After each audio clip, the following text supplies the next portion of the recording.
संस्कृत महाविद्यालय के हिंदी की कक्षा में मैं डॉक्टर प्रीति कुमारी, सहायक प्राध्यापिका हिंदी, आप सभी का स्वागत करती हूँ। यह ऑनलाइन कक्षा शास्त्रीय द्वितीय वर्ष के विद्यार्थियों के लिए है। आज हम अपने पाठ्य पुस्तक हमारे पथिक पर बातचीत करेंगे।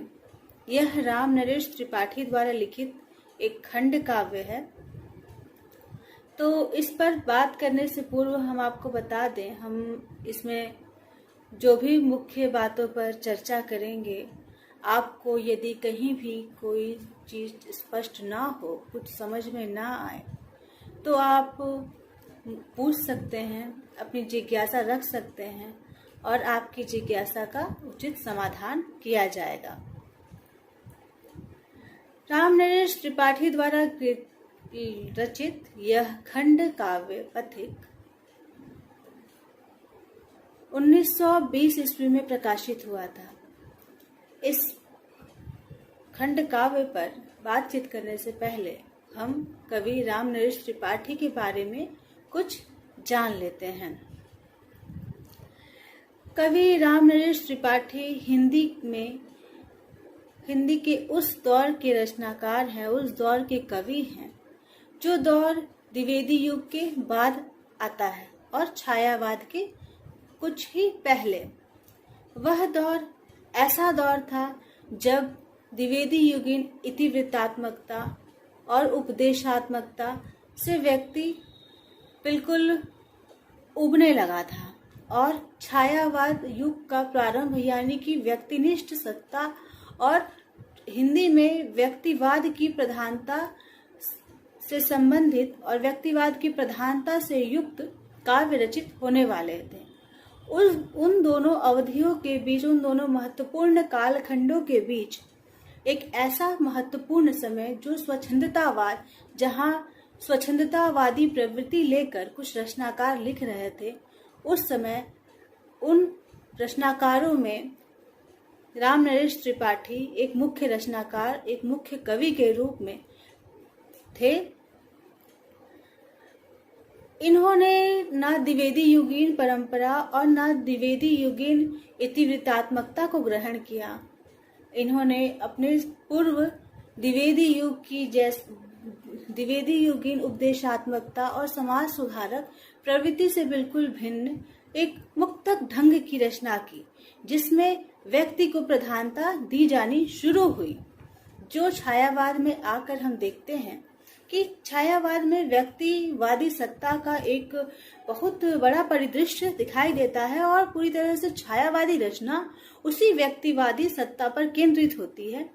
उससे ठीक पूर्व जो परंपरा श्रीधर पाठक ने शुरू की थी खड़ी बोली हिंदी के लिए, वह परंपरा पहले उत्थान के अंतर्गत श्रीधर पाठक में देखी जाती है और जैसा कि रामचंद्र शुक्ल अपने इतिहास में बताते हैं, यह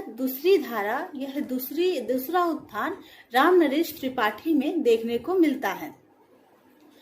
राम नरेश त्रिपाठी ने मुख्यतः देश प्रेम से भी संबंधित रचनाएं लिखी और व्यक्तिवादी प्रेम से भी संबंधित रचनाएं की। इनकी कविता का स्वर मूलतः एक नहीं है, यह भिन्न भिन्न स्वाद लिए हुए हैं, भिन्न भिन्न रूप लिए हुए हैं। तो इसी कड़ी में हम देखेंगे कि इन्होंने स्वप्न, पथिक, मिलन, इन सब खंड काव्य की रचना की। तो सबसे पहले हम लेखक का कुछ विस्तृत परिचय देख लें। क्या है? राम नरेश त्रिपाठी का जन्म उत्तर प्रदेश के जौनपुर जिले में कोयरीपुर नामक ग्राम में 1881 ईस्वी को हुआ था। इनकी प्रारंभिक शिक्षा जौनपुर में हुई। इन्होंने हिंदी, उर्दू, संस्कृत और बंगला में कविताएं लिखी। इनकी मुख्य काव्य कृतियां हैं मिलन, पथिक, स्वप्न। यह खंड काव्य है और इसके बाद इन्होंने इनका एक कविता संग्रह प्रकाशित है जिसका नाम है मानसी। इन्होंने कविता कौमुदी का और ग्राम्य गीतों का संकलन भी किया।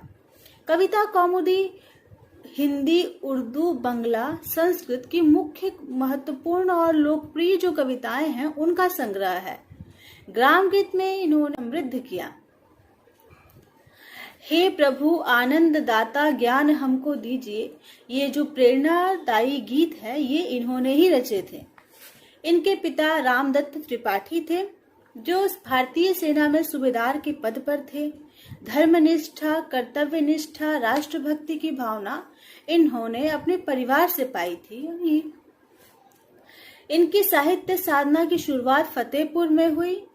उन्होंने उन दिनों तमाम छोटे बड़े बालोपयोगी काव्य संग्रह और सामाजिक उपन्यास भी लिखे। उन्होंने हिंदी तथा संस्कृत साहित्य का गहन अध्ययन किया था। वर्ष 1915 में प्रयाग गए और उसे ही अपनी कर्मस्थली बना लिया। वहीं उन्होंने थोड़ी सी पूंजी से प्रकाशक का व्यवसाय शुरू किया और मौलिकता को ध्यान में रखकर रचनाओं को वरीयता दी।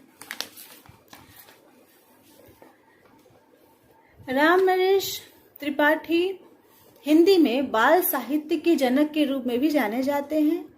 इन्होंने कई वर्षों तक बानर नामक बाल पत्रिका का संपादन किया था जिसमें मौलिक और शिक्षाप्रद कहानियां, प्रेरक प्रसंग भी प्रकाशित होते थे। कविता के अलावा इन्होंने नाटक, उपन्यास, आलोचना और संस्मरण विधाओं को भी समृद्ध किया।